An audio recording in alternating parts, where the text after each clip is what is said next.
तो ये देखो कितना कचरा है इस भाई साहब के पास, अटाला ही अटाला पड़ा है। तो नमस्ते सभी को, आप लोग कैसे हो? बढ़िया, मैं भी एकदम बढ़िया हूँ। फ़िलहाल यूएसए में हूँ अभी और अगले रोमांच की तैयारी में लगा हुआ हूँ। दिमाग में प्लानिंग चल रही है, कुछ ना कुछ जुगाड़ जमाएंगे। तो मैंने फ़िलहाल ही एक पोस्ट डाली थी इंस्टाग्राम पर भी और यूट्यूब पर भी कि आपके कुछ भी वर्ल्ड पैकर से रिलेटेड सवाल हो, और जो भी सवाल मुझसे वर्ल्ड पैकर वाली वीडियो पर पूछे गए थे उन सबको मैं इस वीडियो में क्लियर कर दूंगा। तो वो जो मेरी वर्ल्ड पैकर्स की वीडियो थी वो मैंने बनाई थी जब मैंने मेरा एक्सपीरियंस शुरू करा ही था, प्रोग्राम शुरू करा ही था वर्ल्ड पैकर्स के साथ। फिर मैंने 2 महीने वो चीज़ करी, तो अब मैं आपको एक अच्छे से फीडबैक और रिव्यू दे सकता हूँ कि असली में ये चीज़ क्या है, कैसे काम करती है, और आपके सारे सवाल जवाब मैं इस वीडियो में क्लियर कर दूंगा। तो welcome back to the channel everyone travel with Anuj के एक और शानदार धमाकेदार इन्फॉर्मेटिव वीडियो में आपका बहुत बहुत स्वागत है। तो आपको ये पता है कि मैं वीडियो में ज़्यादा बकवास करने की कोशिश थोड़ी कम ही करता हूँ और टू द पॉइंट वीडियोस बनाता हूँ। तो जल्दी से आते हैं सीधे आपके सवालों पर। तो बहुत सारे लोगों ने सिमिलर से ही सवाल पूछे थे और जितने भी सवाल हैं मेरे पास मैं उन सब के आपको अब जवाब दे देता हूँ।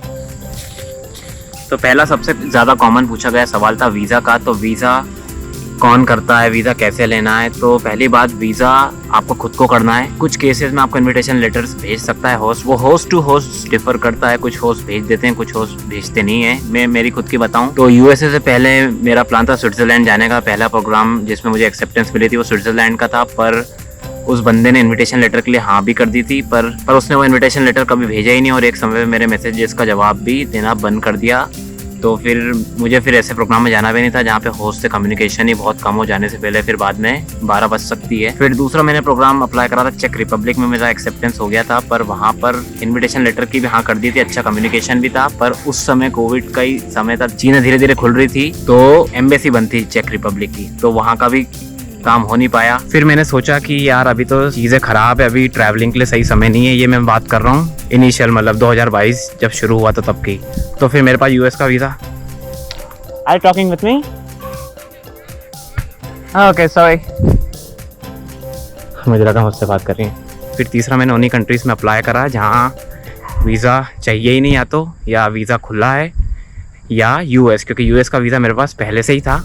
तो फिर मेरे को यूएस में आईटीएच प्रोग्राम ने एक्सेप्टेंस दी, सब बातचीत भी अच्छी हुई इनसे। मेरा एक इंटरव्यू हुआ जूम कॉल पर, बहुत ही टॉप होस्ट है वो जो आईटीएच हॉस्टल्स का मैंने प्रोग्राम करा है यहाँ पर। वो एकदम 5 स्टार रेटिंग है उसकी और सबसे प्रीमियम प्रोग्राम्स में से एक है वो वर्ल्ड पैकर्स के। तो लकीली मेरा उसमें हो गया था, होस्ट से भी अच्छी बातचीत हो गई थी मेरी और व्हाट्सएप नंबर दे दिया था, बॉबी नाम है उनका, तो उन्होंने मुझे व्हाट्सएप नंबर भी दे दिया था और अच्छा कम्युनिकेशन, मतलब मैं जब तक पहुँच नहीं गया अच्छा पूरा हर चीज़ का नॉलेज लिया मैंने कि कैसे पहुंचना है बिग बेल लेक, कौन सी बस लेनी, क्या लेनी है, तो हर चीज़ में मुझे हेल्प मिली वहाँ से।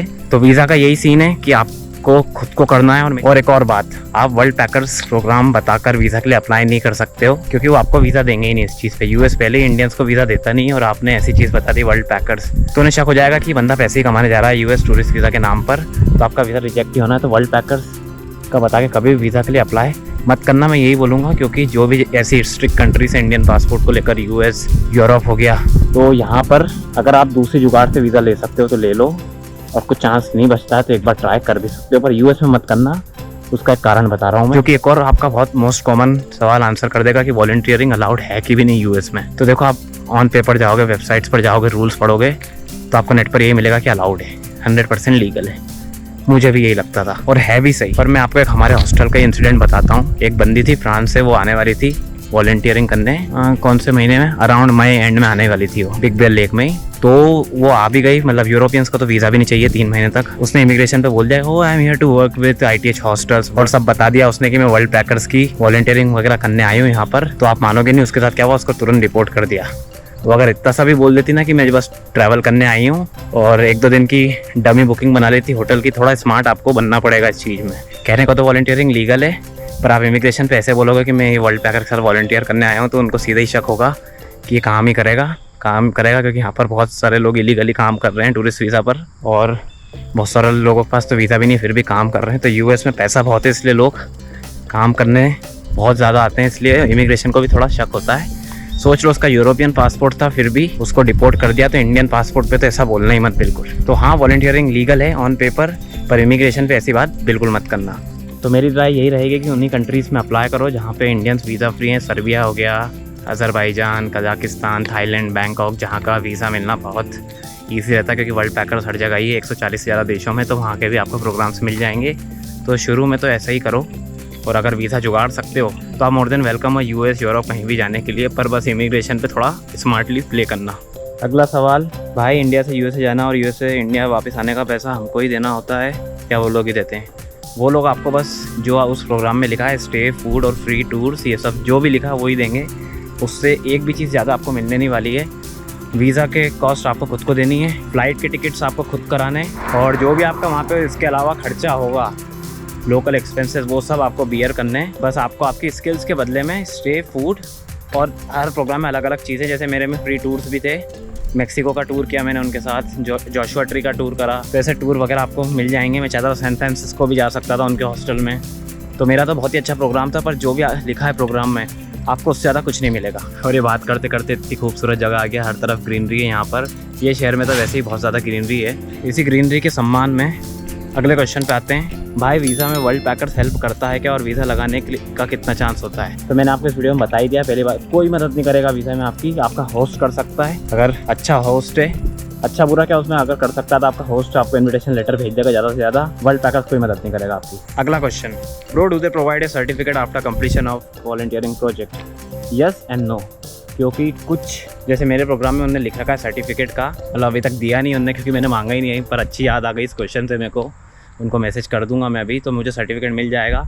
तो अगर प्रोग्राम के नीचे जहाँ पे व्हाट यू गेट लिखा हुआ है वर्ल्ड पैकर्स में, वहाँ पर सर्टिफिकेट लिख रखा है उन लोगों ने, देखो सिंबल दिख जाएगा सर्टिफिकेट का, आपको उधर लिखा रहता है सर्टिफिकेट, तो हाँ आपको सर्टिफिकेट मिलेगा, और नहीं है तो आपको सर्टिफिकेट नहीं मिलेगा। पर थैंक यू सो मच ये सवाल पूछने के लिए, क्योंकि मैं सर्टिफिकेट्स इन सब में इतना ध्यान देता नहीं हूँ और मैंने मांगा ही नहीं उनसे अभी तक। तो हाँ, मैं ITH हॉस्टल्स वालों को भी मैसेज डाल दूंगा कि मेरा सर्टिफिकेट भेज दो।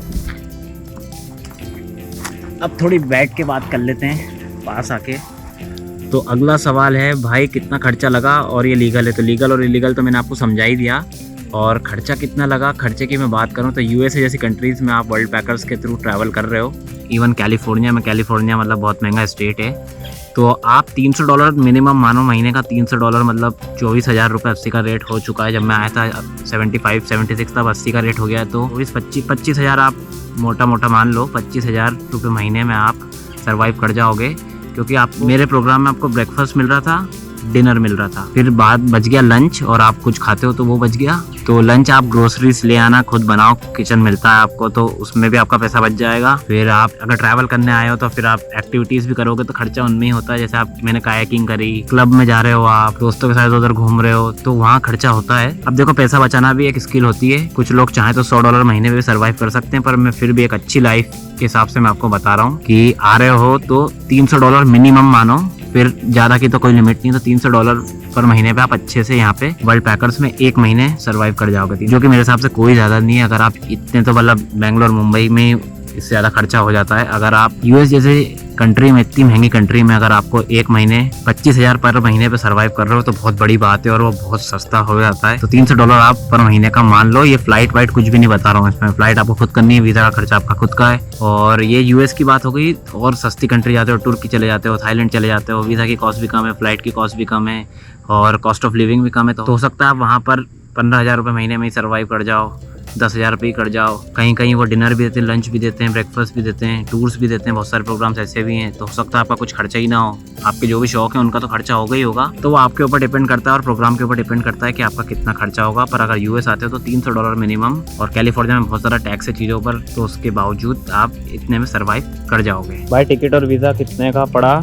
मेरे को टिकट पड़ा था, मैं मतलब जाने की तो अभी तक की नहीं है मैंने, पर जब मैं आया था तब टिकट्स का रेट बहुत ज़्यादा था, और मैं अप्रैल में आया था तो तब टिकट्स बहुत महंगे थे। तो मेरी इंडिया से लेके यहाँ तक की यूएस तक की टिकट लगभग हुई थी 45,000 की, तुर्किश एयरलाइन वाया इस्तांबुल। और अभी मैं देख रहा हूँ सितंबर में इंडिया की टिकट तो 25,000 की हो रही है। तो डिपेंड करता है आप कौन से समय पे आ रहे हो, क्योंकि फ्लाइट्स के टिकट बहुत डायनेमिक रहते हैं। कभी आपको 20,000 की भी मिल जाएगी यूएस की टिकट, और 1 लाख की भी लोग कराते हैं। तो वो डिपेंड करता है कौन सा समय और कैसी आपको डील मिलती है। फ्लाइट की टिकट देखने के लिए सबसे बेस्ट वेबसाइट है स्काई स्कैनर। स्काई स्कैनर पर आपको सबसे बेस्ट से बेस्ट डील मिल जाएगी। और वीज़ा की बात करूँ तो वीज़ा की कॉस्ट आती है $180। मैंने तो 2018 में ही बनवा लिया था, तो $180 का वीज़ा पड़ेगा। यूएस का वीज़ा महंगा है, पर वीज़ा इतना प्यारा है, $180 फीस तो ज़्यादा है, पर 10 साल का वीज़ा है और मल्टीपल एंट्री वीज़ा है।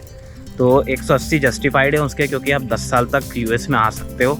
और यूएस वीज़ा होने के कारण बहुत सारी साउथ अमेरिकन कंट्रीज़ और दुनिया भर में तुर्की, यूएई, बहुत सारी कंट्रीज़ वीज़ा फ्री हो जाती है या वीज़ा ऑन अराइवल हो जाती है यूएस वीज़ा के आने से, और आपका पासपोर्ट स्ट्रॉन्ग हो जाता है। तो वो $180 कोई बुरे नहीं है। अगला सवाल, कैन डॉक्टर्स अप्लाई? क्या डॉक्टर्स भी अप्लाई कर सकते हैं? भाई कोई भी अप्लाई कर सकता है, ये कोई स्कूल कॉलेज की डिग्री नहीं, यहाँ पर इतना रिक्वायरमेंट है, इतनी रिक्वायरमेंट है। ये एक्सपीरियंस के लिए लोग प्रोग्राम करते हैं। वॉलंटियर, अगर आपके अंदर स्किल है, आपकी एप्लीकेशन अच्छी है, आपकी प्रोफाइल अच्छी है, तो आपको सिलेक्ट कर लेगा। आप डॉक्टर हो, क्या हो, कुछ भी हो, कुछ फ़र्क नहीं पड़ता। पर हाँ, डॉक्टर स्पेसिफिकली डॉक्टर की स्किल वाले, मतलब नर्सिंग के प्रोग्राम्स देखे थे मैंने, तो आपको ढूंढना पड़ेगा उस साइट पर, क्योंकि नए प्रोग्राम्स भी आते हैं। मैं तो बस कंटेंट क्रिएशन के प्रोग्राम से ढूंढता हूँ, क्योंकि मेरी स्किल सेट वो है। पर आप उस पर जाओ, स्किल सेट देखो, वहाँ पर फिल्टर्स में सारी स्किल्स दिख जाएगी आपको। जो लेफ्ट साइड में बहुत सारे ऑप्शन आते हैं, वहाँ पे स्किल्स में जाके सारी स्किल्स देख लेना, क्या क्या स्किल्स अवेलेबल है, तो वहाँ पे आपको पता चल जाएगा कि आपकी स्किल है भी या नहीं। तो अगला सवाल, what was your total cost of 2 months and it's not totally free?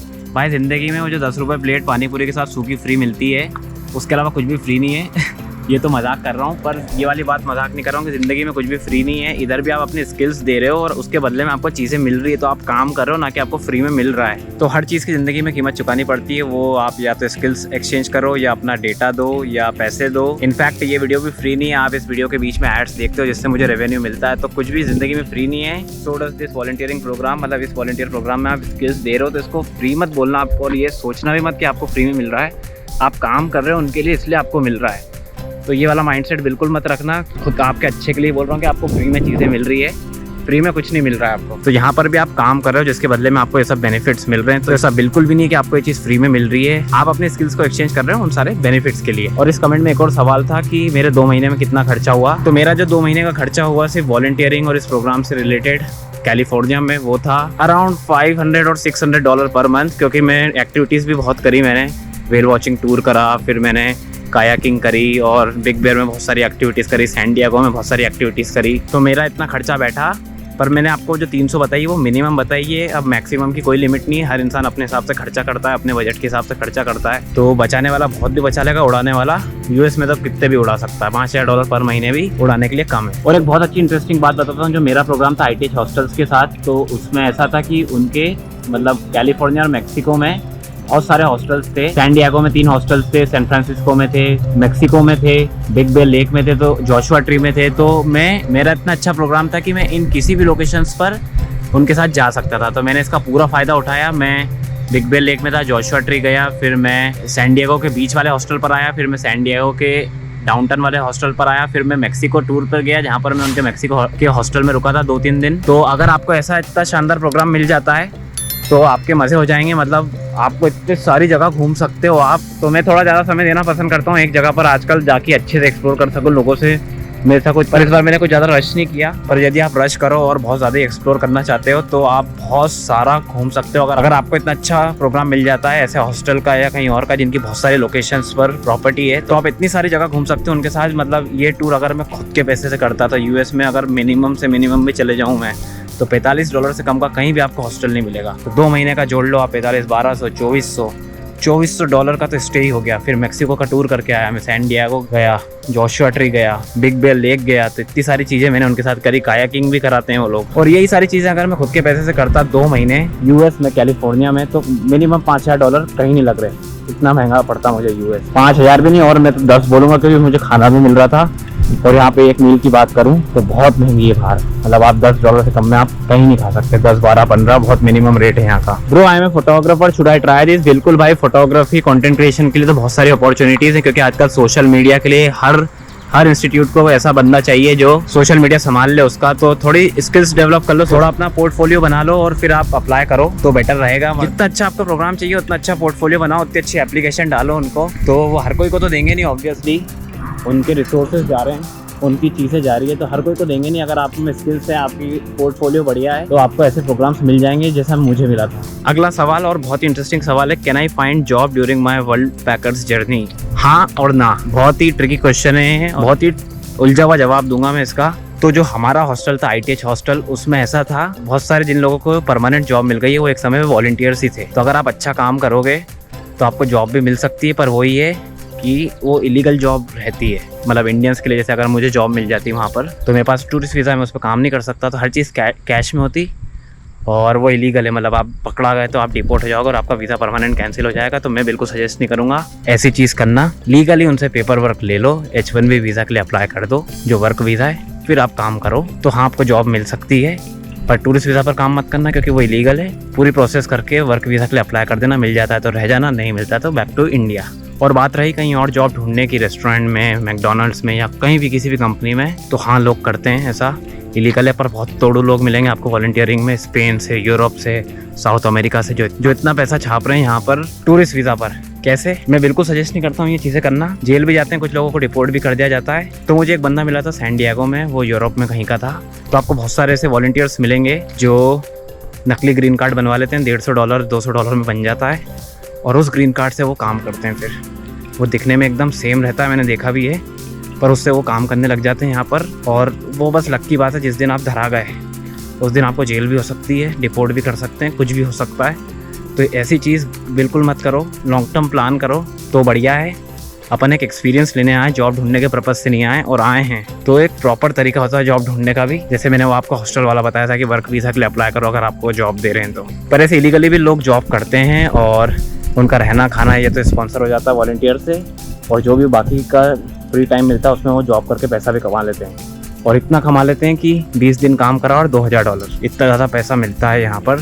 और घंटों से पेमेंट मिलता है यहाँ पर, और इतना ज़्यादा पैसा मिलता है मतलब। तो यदि आप किसी रेस्टोरेंट में भी काम कर रहे हो और अगर आपने 20 दिन भी काम करा एक महीने में, तो $2-3 हज़ार कुछ कहीं लग ही नहीं रहे, मतलब 1.5 लाख रुपये इंडियंस में बताऊँ तो आराम से। और यहाँ की नॉर्मल वेज है वो, यहाँ पर इतना ज़्यादा नहीं होता। पर अगर आपका स्टे भी स्पॉन्सर्ड है और आप $2000 भी कमा रहे हो तो अच्छा मनी है, पर आप एग्जॉस्ट हो जाओगे क्योंकि आप यहाँ भी काम कर रहे हो और वहाँ भी काम कर रहे हो। तो कुछ लोग करते हैं, तो दूसरे वॉलंटियर्स को देखकर आपके अंदर भी कभी ना कभी सोच आएगी कि मैं भी काम कर लेता हूँ यार, इतना ज़्यादा पैसा है, 2 महीने काम कर लिया, $5-6 कमा लिए, तो मतलब 3.5-4 लाख का काम हो गया।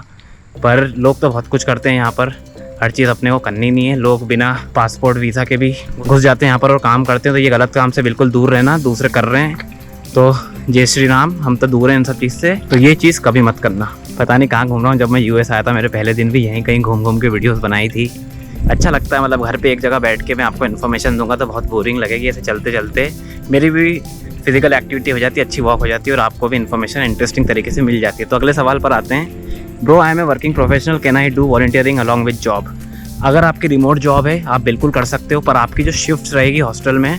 अच्छा हाँ, मैं ये भी बता देता हूँ लोगों को कि आप जैसे कंटेंट क्रिएशन में जा रहे हो तो कंटेंट क्रिएशन का काम तो रहेगा ही रहेगा, पर आपकी शिफ्ट्स भी रहेगी। तो आपको आपकी शिफ्ट्स मैनेज करनी पड़ेगी, आपका टाइम मैनेज करना पड़ेगा, क्योंकि इंडिया का टाइम और यहाँ का टाइम अलग है। वो आप अगर मैनेज कर लेते तो उनको कोई तकलीफ नहीं देती, आप अपना काम करते रहो, उनका काम ज़रूर टाइम पे कर दो, भले फिर आपको जो करना है करो, कोई परवाही नहीं करता। तो मैंने आपसे अभी बोला कि आपको आपकी शिफ्ट्स मैनेज करनी पड़ेगी। तो हाँ, मेरा जो वॉलंटियरिंग प्रोग्राम था उसमें कंटेंट क्रिएशन के अलावा भी मुझे दूसरी शिफ्ट थी काम की, वीडियोस वगैरह तो चली रही थी, उसके अलावा भी मेरे 3 दिन शिफ्ट थी, 4 घंटे पर दिन, मतलब 12 घंटे एक हफ्ते में मेरा काम था। वो काम कैसा रहता है, हाउस कीपिंग, रिसेप्शन या हॉस्टल से रिलेटेड कुछ भी काम दे देंगे आपको, 12 घंटे से ज़्यादा नहीं देंगे। यहाँ पे वर्क आवर्स की बहुत रिस्पेक्ट की जाती है। तो इनिशियली तो मेरे लिए शौक था कि मैं कंटेंट क्रिएशन के लिए आया हूँ। ये दूसरी चीज़ कहाँ से आ गई, क्योंकि मुझे पता नहीं था, वर्ल्ड पैकर्स का पहला एक्सपीरियंस था मेरा। पर मैं बहुत ओपन टू न्यू एक्सपीरियंस बंदा हूँ और बहुत ओपन था जब आया था कि जो होगा देखेंगे। तो इस सोच से आना, और बहुत मज़ा आता है, आपको इतनी सारी चीज़ें आपको नई सीखने को मिलेगी ऐसे प्रोग्राम्स में। कंटेंट का तो एक्सपीरियंस मिलेगा ही मिलेगा आपको, या जो भी स्किल कर रहे हो उसका तो एक्सपीरियंस मिल ही रहा है। और उसके अलावा भी 25 चीज़ आप ऐसी सीखोगे जो आपने सोची भी नहीं थी, और फिर 2 महीने बाद आपको प्राउड होगा कि अरे यार मैं इतनी बढ़िया चीज़ भी सीख गया। तो ऐसे प्रोग्राम्स में आओ तो एकदम ओपन माइंड से आना, लर्निंग के लिए आना, तो आप बहुत कुछ सीख जाओगे। वरना चिढ़ते रहोगे, कोसते रहोगे तो कुछ नहीं होना है। ये प्रोग्राम उन लोगों के लिए है ही नहीं। तो बातें अगले सवाल पर। Are all volunteering opportunities valid on World Packer? Is there any expiry date on those ads? अगर आप सर्च कर रहे हो और आपको वो दिखा रहा है, मतलब वो अवेलेबल है। आपकी एक बार डेट्स डाल दो फिल्टर में जाके, तो आपको वही प्रोग्राम दिखाएगा जो उस डेट्स के लिए अवेलेबल हैं। तो दिखा रहा है तो अवेलेबल है, बिल्कुल अवेलेबल है, और कोई एक्सपायरी डेट नहीं। अगर जैसे उनको सितंबर में बंदा चाहिए और उन्हें मिल गया, वॉलंटियर मिल गया, तो वो वहाँ से अपने आप ही हट जाएगा प्रोग्राम। तो कोई एक्सपायरी डेट नहीं दिखा रहा है तो अवेलेबल है। और एक और बहुत अच्छी बात बता देता हूँ मैं, सारे प्रोग्राम्स अच्छे नहीं होते हैं। तो आप जब भी प्रोग्राम ढूंढो तो उसकी रेटिंग देखना, रिव्यूज पढ़ना, और जो लोग ऑलरेडी कर चुके हैं उस चीज़ को, उधर जाके वर्ल्ड पैकर्स पर ही आप उनको मैसेज डाल सकते हो, तो उनसे बात कर लेना। तो मैंने ऐसे बहुत सारे लोगों को मैसेज डाल दिया, 2-3 लोगों के मुझे रिस्पांस भी आ गए थे। और मेरा प्रोग्राम तो चलो अलग हो गया, वो एकदम 5 स्टार रेटिंग वाला था, टॉप होस्ट था। टॉप होस्ट अलग रहते हैं वर्ल्ड पैकर्स पर, जिनके अच्छे रिव्यूज़ रहते हैं और वो पहले से जुड़े हुए हैं, जिनके अच्छे प्रोग्राम्स हैं, वो टॉप होस्ट हैं और बाकी नॉर्मल होस्ट हैं। तो मेरा टॉप होस्ट का प्रोग्राम था, तो मुझे तो कोई तकलीफ़ नहीं हुई इतना, मतलब मैं तो हर साल वापस आ जाऊँ ऐसी चीज़ में। ऐसा हो गया मेरे दिमाग में, इतनी शानदार, मतलब एक परिवार जैसा बन जाता है आपका। तो मेरी एक फ्रेंड थी स्विट्जरलैंड की, उसने किसी यूरोप की कंट्री में करा था वर्ल्ड पैकर्स, तो उनके साथ बुरा एक्सपीरियंस भी हो गया था। तो रेटिंग देख कर लो, दूसरे लोगों से बात कर लो कि मैं यहाँ जा रहा हूँ, कैसा क्या एक्सपीरियंस था, वो आपको बता देंगे अच्छे से, बिना सोचे समझे, बिना ज़्यादा जानकारी के जाना तो एक रिस्क है और कुछ भी नहीं है। तो अगला सवाल और ये आखिरी सवाल है, what is the function of this site world packers. तो भाई मैं पहले एक वीडियो बना चुका हूँ, वो आप देख लेना, तो आपको और डिटेल में पता चल जाएगा। ये उसका ही सेकंड वीडियो है। तो वर्ल्ड पैकर्स कुछ नहीं, एक प्लेटफॉर्म है जहाँ पर वो हॉस्टल्स, कंपनीज को दूसरे वॉलंटियर से कनेक्ट करता है। जैसे इंटर्नशाला पे आप इंटर्नशिप ढूंढते हो, वैसे वर्ल्ड पैकर्स पर आप वॉलंटियरिंग प्रोग्राम्स ढूंढते हो। पहली वीडियो देख लो, आई बटन पे लगा दूंगा, एंड स्क्रीन पर लगा दूंगा। और ये था इस वीडियो का आखिरी सवाल। तो ये थे सारे सवाल वर्ल्ड पैकर्स के। वीडियो सोचा नहीं था इतना लंबा बन जाएगा, पर बन गया। आपके सवाल इतने सारे थे और मैं छोड़ना नहीं चाहता था, मतलब मैं हर सवाल का जवाब दिया है मैंने जहाँ तक मुझे लगता है। फिर भी आपका कोई डाउट्स रह गया है तो आप नीचे कमेंट सेक्शन में उसको लिख दो। और यदि अभी भी मेंबरशिप लेने का सोच विचार कर रहे हो तो ले लो, $50 मतलब 4000 रुपये की मेंबरशिप है, वो 1 साल तक वैलिड रहती है। इनिशियली अमाउंट ज़्यादा लग सकता है, पर जो आपको रिटर्न मिल रहा है उस अमाउंट से वो बहुत ही ज़्यादा है। तो $50 बहुत सारे लोगों के लिए ज़्यादा हो सकते हैं। तो मैं वर्ल्ड पैकर्स के साथ बात करके $10 का कूपन लेके आया हूँ आप लोगों के लिए। तो ट्रैवल अनुज यहाँ पर लिखा, वो लगा दो, या कमेंट सेक्शन में एक लिंक है, उस पर चले जाओ तो वो कूपन अपने आप ही लग जाएगा।